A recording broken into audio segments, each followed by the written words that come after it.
วัยบาระกอนะทรงมันหายแล้วมันสุกยากไหมคะเนี่ย ไม่หนักกินด้วยนะกินได้เลยเนี่ย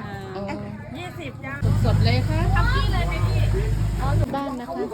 เจ้านี้เลยค่ะ ตลาดนัดวัดไซทองเลยนะคะปลาทูสดๆเลยค่ะทูอร่อยอ้วนรอยปลาทูอ้วนรอยประจำเลยนะคะเจ้านี้น้ำจิ้มก็อร่อยมาย่างสดๆ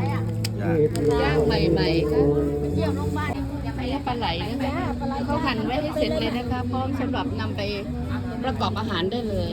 อันนี้หอยอะไรคะเนี่ยหอยจุ๊บแจงจ้าหอยจุ๊บแจงกิโลเท่าไหร่คะ200จ้า200สำหรับแพงก็คือกิโลละ200อ่างขนมนะคะ